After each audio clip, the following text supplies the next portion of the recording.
Welcome to the Jack Mountain Bushcraft Podcast, episode 100. Welcome to the Jack Mountain Bushcraft Podcast with your host, Jack Mountain Bushcraft School founder and Master Main Guide, Tim Smith. I'm your host, Tim Smith. I'm a registered Master Main Guide and have been a full-time outdoor instructor and guide since founding the Jack Mountain Bushcraft School in 1999. We help people become more skilled, more knowledgeable, more experienced, and more confident in the natural world through our bushcraft and guide training semester programs and multi-week canoe and snowshoe expeditions. You can check out the show notes to all of our podcasts at blog.jackmtn.com. If you're interested in learning more about our college-accredited and GI Bill-approved programs, visit the Jack Mountain Bushcraft School on the web at jackmtn.com. And check out our online network and digital learning academy at bushcraftschool.com. Hello and welcome back to the Jack Mountain Bushcraft Podcast, episode 100. Big milestone for us today. We're really excited about it. The National Association of Podcasters sent a representative out with a wreath for us and a hearty handshake. Tim, it's COVID. Nobody shakes hands anymore. Okay, that didn't really happen. Yeah, it didn't happen. No. I knew there was something up. Is there a National Association of Podcasters? I just kind of made that up on the spot. Probably. I bet there is. I bet you probably have to pay like $100 a year to join it, and you get like a free web link or something like that. I love that business model that they're still trying to make us buy into, right? Yeah, we'll give you a web. There was some... 3 seconds in and we're off on a tangent. It was some sporting company, like some big name company, like tourism. And years ago, they were like, yes, if you pay us like $300 a year, we'll put a link to you on our website. I was like, are you serious? Like, that's your offer? That's the best you can do? And I kind of laughed at the guy. I felt kind of bad about it, but it was a really dumb offer. Anyway, episode 100. Who knew? Who knew we would make it this far? And this has always been the goal. We're not going to quit till we get 100 of these done. So I guess after today, if we get hit by a bus, no harm, no foul, right? We got it done. We said we would, and we did it. So it's Monday, week 2 of the spring semester. Today we started on shelters and canoe paddles and some other big ticket items. Which is good. Week 1 of our long-term programs is always about basic subsistence, right? How do we get people to where they can kind of take care of their basic needs on their own? Then once we get that, where people know, they know the drill with the humanure composting outhouses, they know the drill with cooking, campfires, then we can start doing more big picture things and big crafts. And so today we got them started on paddles, and that's always fun. Yeah, it's sort of a prerequisite to us being able to go out and use paddles, and this time of year it's still fairly cold and the water's just above freezing in some cases, and the air fluctuates between above freezing and being beautiful. Like today it was 61 degrees, or below freezing and snowing. Yeah, like 2 days ago it was below freezing and snowing, and we're now supposed it's 60. to get a couple inches of snow in a day or so. Yeah. So it's April is, I think of it almost as a winter month up here. It's kind of a toss-up. So years ago, if you've ever guided canoe trips and you don't have those kind of crappy T-handled plastic paddles, if your people are using nice paddles, what they always want to do with their paddle is push off on rocks and push off on the bottom. So years ago, probably about 20 years ago, when we started doing semester courses, I figured, what's the best way, even though we carry poles, and you push off with a pole, but people still want to push off with a paddle. So I figured the only way that I could get them to stop pushing off on rocks with a paddle is that they spend a few days carving their own, and then they would baby it and not want to do that. And here we are 20 years later still carving paddles so that people will, not ding up the gear, have a healthy respect for it. So yeah, having people make their own stuff, then they take good care of it. And if it's not theirs, then they won't. Yeah, that seems to be the case. You think about often up here with like group gear and stuff, we kind of try to avoid for exactly that reason, just with cook pots and that kind of thing. Well, it's not mine. I'll just leave it out in the rain and drive over it a few times. Burn it. Yeah, exactly. So if it belongs to somebody, then they take care of it, and if not, they tend to not take care of it. So group gear is watched very close, like on trips on the trail, all the group gear that I carry in the Wanigan, I'm responsible for it. So I have a bit of a, I will take very good care of it, and I will not let it out of my sight, sort of a thing, so that it doesn't get too beat up, right? It's treated with respect. Yeah. Yeah, so we started those today. I always figure we make our first canoe paddle out of softwood, using hand tools, specifically axe, draw knife, spoke shave, farrier's rasp, and usually finish it with a cabinet scraper. And I always figure if someone's done a lot of woodworking and knows their way around hand tools, maybe 6 hours, and if they're not, could be 10 to 11 hours. So that's how many hours, until we have those things ready to seal so they don't absorb more water. And for some people, this is the first big project, big craft they've ever made, and it beats up on some people. Like there's some sore hands, some blisters, but in the end, we figure it's always worth it because people walk away with a knowledge of wood, a knowledge of how the tools work, and a knowledge of what they're capable of doing. Yeah, and having the sort of opportunity to use the most basic tools. I guess they're not the most basic tools, but a really low sort of set of infrastructures to make something like this means that you leave here and the next one that you do with a belt sander or something like that, you know exactly what it needs to be, and it just goes a little bit quicker. Yeah. You make all your mistakes slowly with the other tools rather than, using a belt sander or a table saw and cutting the thing in half 6 times before you figure out what you're doing wrong.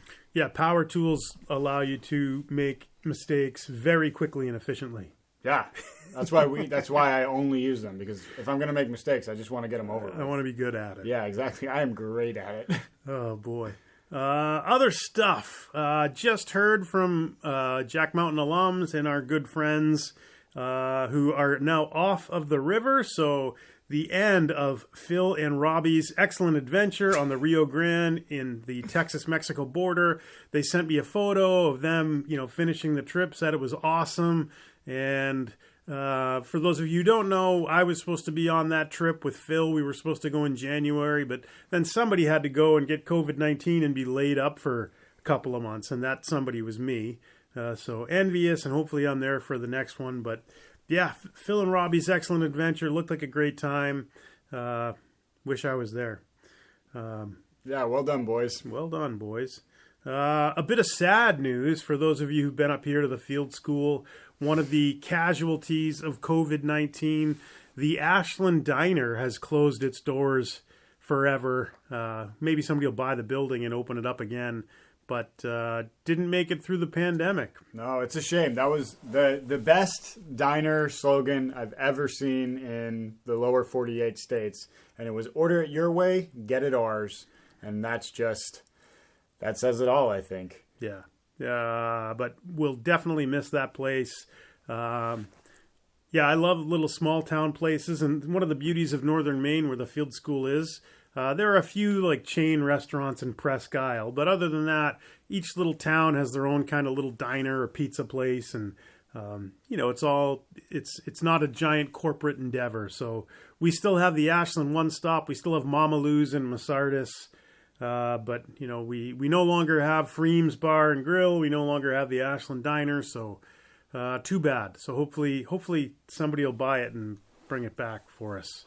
Yeah, having something like that around is a nice kind of pressure release for students here. You spend all week living in camp and cooking over a fire, and that's awesome. That's why people are here. But it's nice to be able to, every couple of weeks go in and get wings or something. And yeah, even last summer, I remember taking off the Allagash and everybody was like, we're going straight to the diner, right? And I was like, yeah, all right. So yes, we are. After, a couple of weeks of doing everything yourself, cooking for yourself, doing everything, to be able to sit down somewhere and have somebody bring you a big plate of like chicken wings, French fries, and a cheeseburger. Yeah, I stand by the thing. Even if it was just like the worst grilled cheese ever that they brought you, someone else having cooked that after like 2 weeks of paddling, yeah, it would be the best meal you'd ever had in your life. Awesome and memorable. Yeah, exactly. Yeah.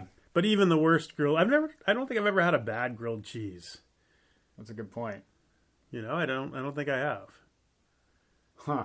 They're always pretty good. Yeah. Even when they're bad.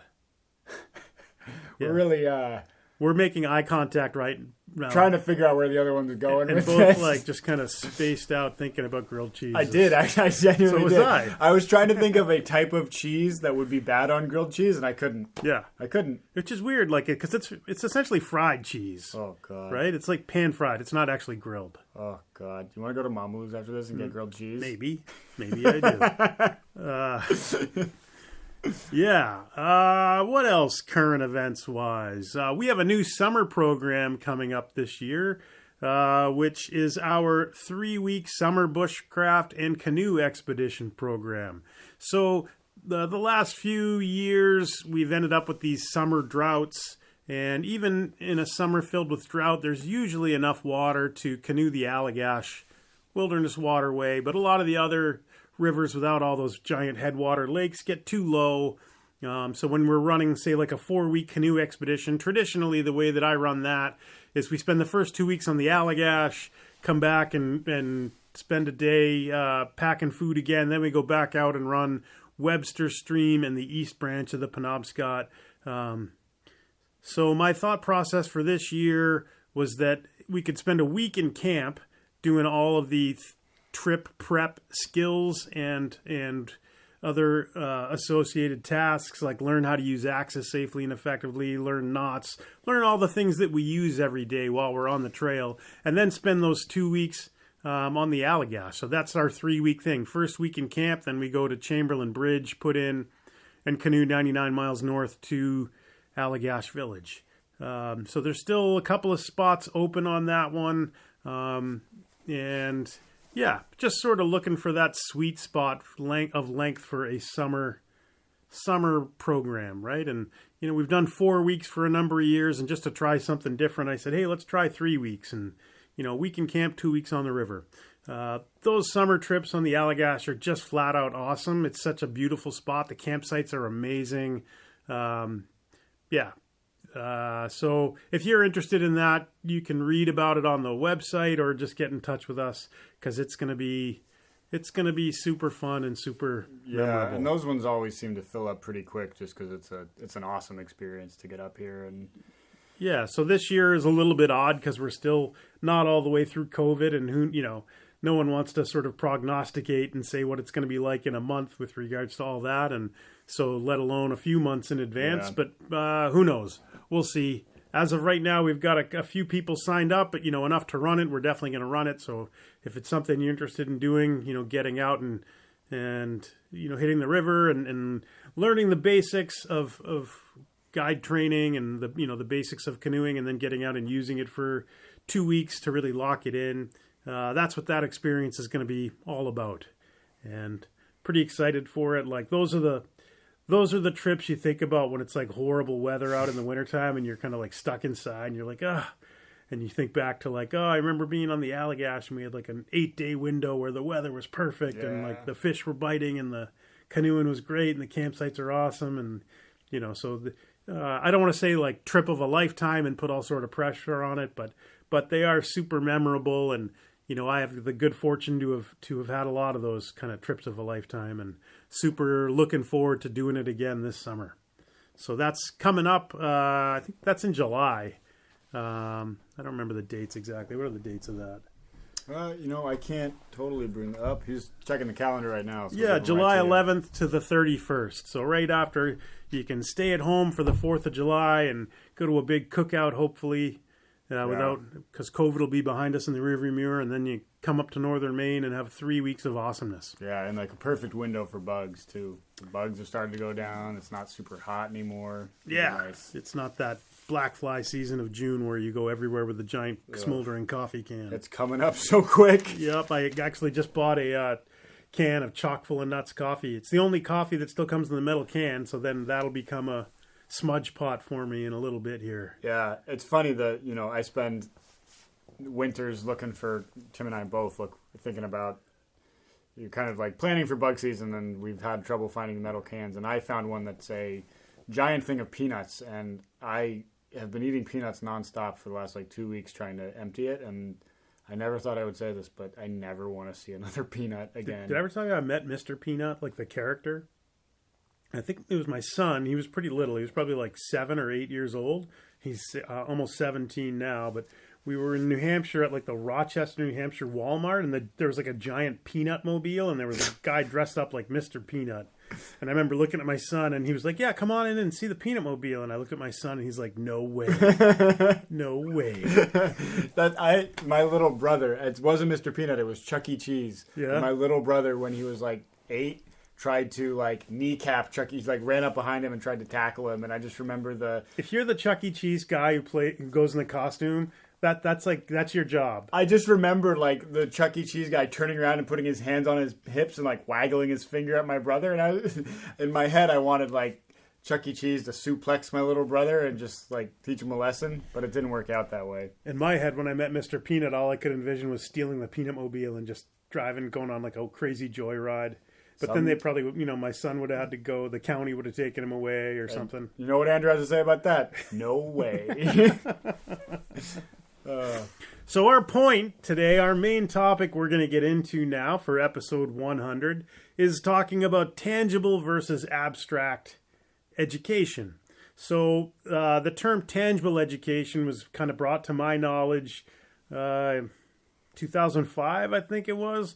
Morris Kahansky was doing an East Coast swing, and he came to our place in New Hampshire where we used to run programs, and ran a weekend program, and then was at Dartmouth College, and then the Snowwalkers Rendezvous. But I remember sitting around, discussing that idea of education where you can physically go out and touch and interact with the things that you're learning about. And I will, the opposite of that is sort of that abstract education. And I remember when my kids were real little, them learning about the rainforest, in Brazil or something, thousands and thousands of miles away. And then I remember picking my son up at school, this little elementary school, and there was a tree out front, a whole bunch of red berries, and it was in the Prunus genus. It was a cherry tree of some sort. But I remember one of the teachers who was teaching about the rainforest was like, "Oh, don't go near that tree, kids. It's poisonous." And I'm like, "Well, you're teaching about something that's very far away, that is just a level of abstraction for these young people, and yet the thing that's right in the schoolyard, you don't know anything about and are giving bad information about." And that was sort of, kind of kept it in the forefront of my mind about just this idea of things being tangible, about being able to go out and sort of touch and smell and get your other senses involved. Yeah, and there's an interesting kind of thing in that where, up here we often talk about when we're talking about sustainability and stuff, and we talk about this whole idea of displaced impact or local impact versus displaced impact, where you're as opposed to like minimal impact. So, for example, Leave No Trace is not minimal impact camping; it's displaced impact camping. And so it's interesting to me to think about that as well. Is that as a kid, I remember learning all about the Amazon rainforest and learning about the Amazon.com rainforest. I'm just going to power through this. The African savanna and stuff like that, and then having these ideas of, these are things that are going away and you need to take care of them, but never ever learning like the local stuff in any real way, and having that same kind of like attachment to your local ecosystem. And so this whole idea of sustainability is also like this crazy displaced thing that people think about, like save the rainforest, but then we're in northern Maine where it's this beautiful ecosystem, but they log it like crazy. I read about other parts of the world where they're like, oh, the plan to battle climate change is to plant like a million trees, and I'm like, well, they cut that this afternoon. Around here, they're still cutting them down as fast as they can to make lumber. It's just super interesting. Like this whole, we're talking about this tangible thing, and it's something that ties you to exactly what you're doing right then and there and makes it stick with you. So how do we implement that on a practical level? So if we think about how we study natural history here, we started on our plant studies for the semester last week and fish studies. So for plants, we will be pressing specimens of the plants while we're in the field. And then we record it in a certain manner. The whole system I learned as a student on Boyd Schaefer's Flora of South Central Alaska course in 1996 at Kenai Peninsula College in Alaska. And Boyd was awesome and a great teacher, and I learned a ton. And There you go, Boyd. I know you're in the great white beyond now, but the lessons you taught are still being learned from. So the influence of a good teacher is timeless and goes on forever. Think about Plato and Aristotle. We're still talking about the things they did. Yeah, so Mrs. Petrowski, my first grade teacher. We're still talking about those Yeah. lessons. But so the beauty of approaching plants like that, instead of like pulling something randomly out of a field guide, is that we can always go back to where it grew on the land and say, here's the habitat, here's the plant. And it's a physical link to bring you back to the landscape. So another example, say for fish, we're not going to be studying like bonefish or tarpon or things, saltwater, Bahamas. We're studying brook trout right now because that's the majority of the game fishing that we do up here this time of year is for wild brook trout in this part of northern Maine, which is great. So just the idea that it's a tangible link back to the landscape, that everything isn't just an abstract exercise that exists in your mind. Yeah.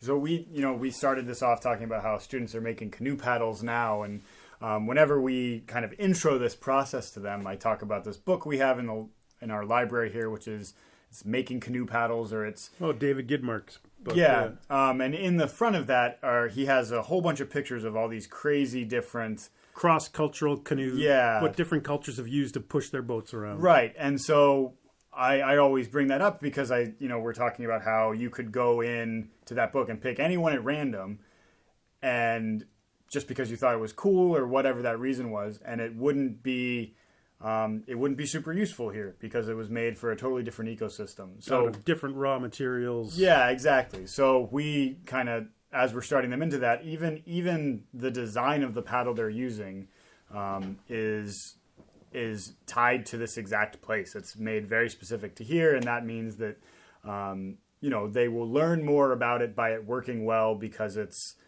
something that's worked here forever than if they made something totally random and had to like fudge their way through it because they made a Greenland kayak paddle instead of a out of driftwood from the beach. Yeah, exactly. So we have had the luxury. This is semester or long-term program number 51 here. So in discussing this idea or this approach to education with a lot of students in the past, one thing I hear regularly from students was, I didn't enjoy school. I didn't like academics. And often I think that was because things were so abstract. And people will say, I didn't like school, but I really like this style of learning, right? Because at the end of the day, just about everything that we're learning, we can go put our hands on. We can smell it, we can taste it, we can see it, we can touch it. It's all right there. It's not something that is, supposedly out there somewhere over the horizon in the rainforest or in the deserts of the Southwest or somewhere really far away. So there's something kind of magical about being able to go out and physically touch and interact with those things that we're learning about. And that's the tangible, intangible education.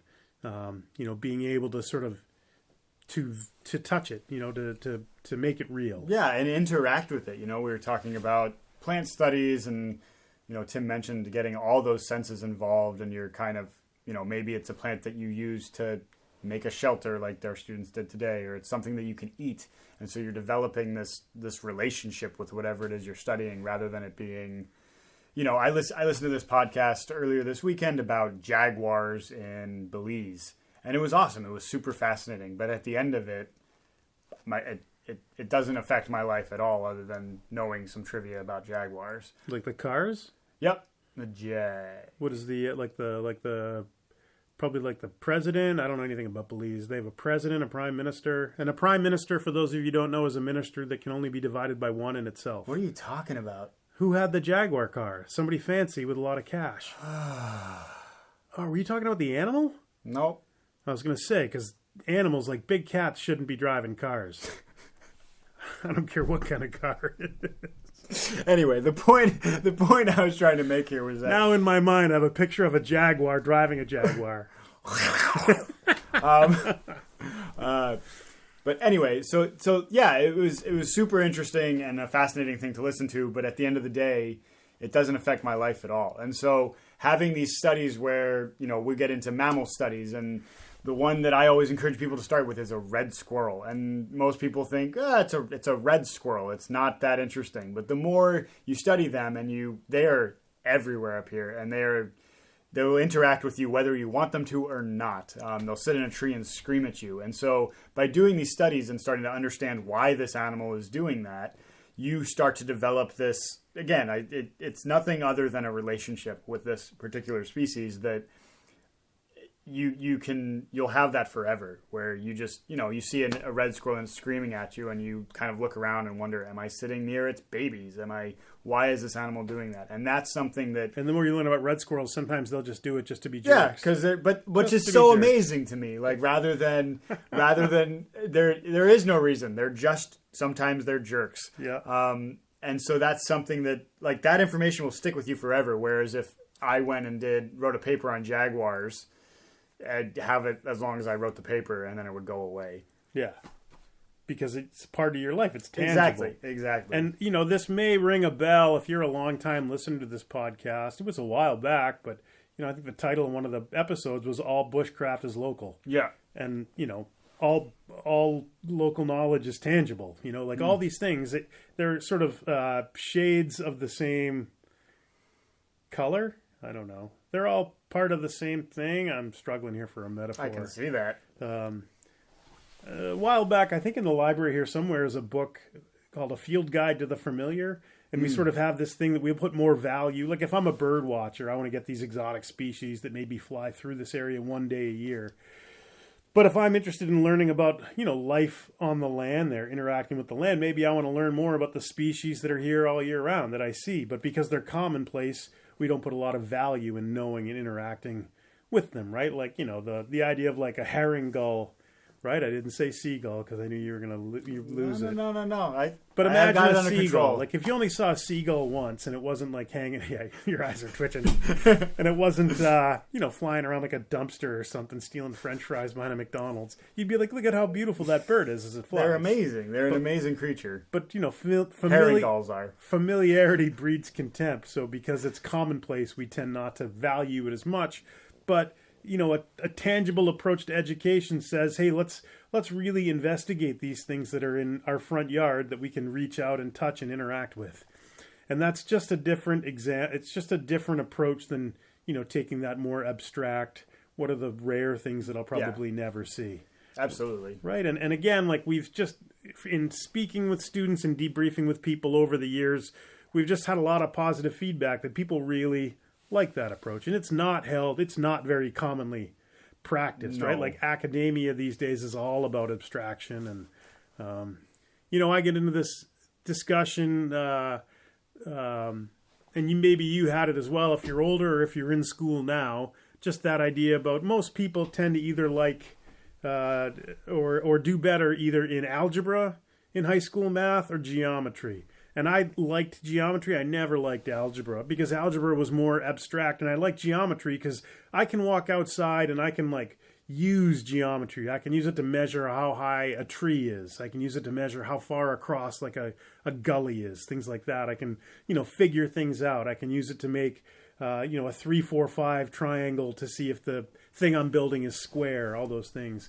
And I always liked that about it because even though it was abstract, I could make it tangible.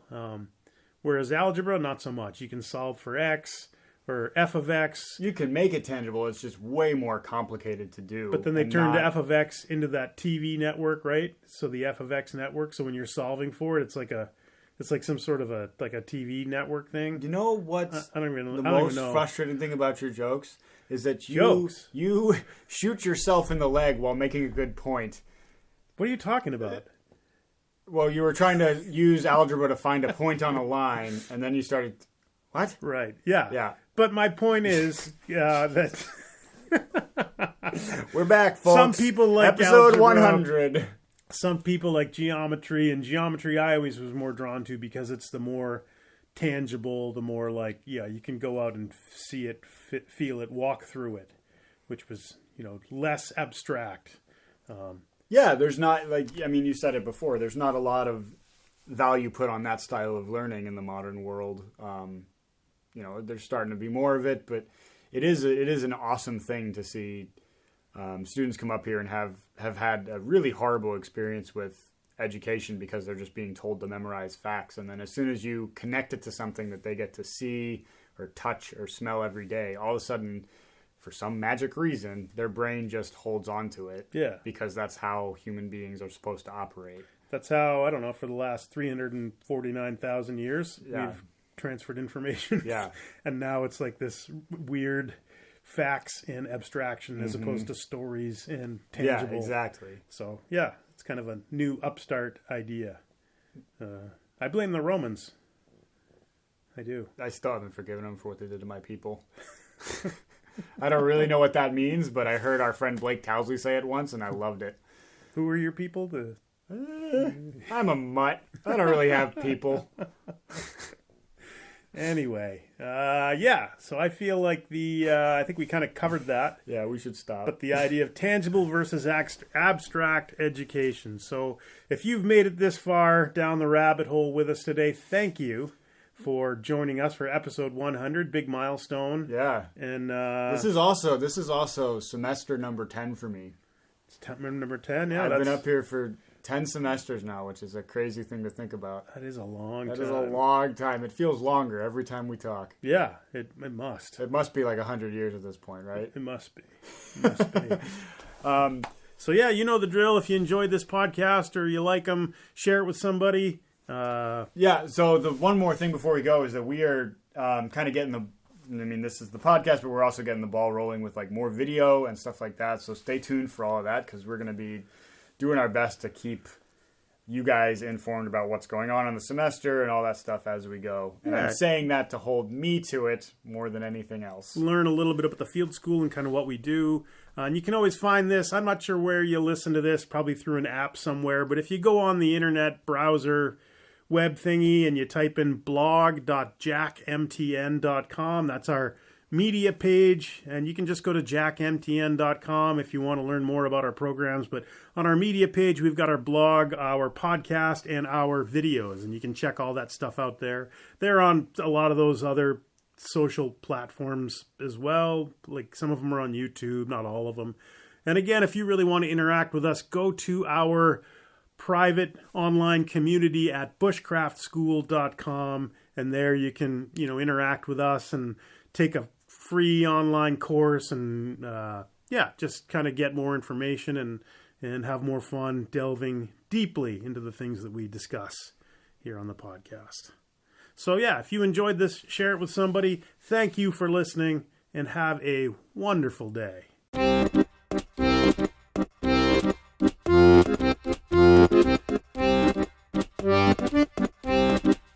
You have been listening to the Jack Mountain Bushcraft Podcast. For more information on our professional wilderness guide training programs that are college accredited and GI Bill approved, visit us on the web at jackmtn.com.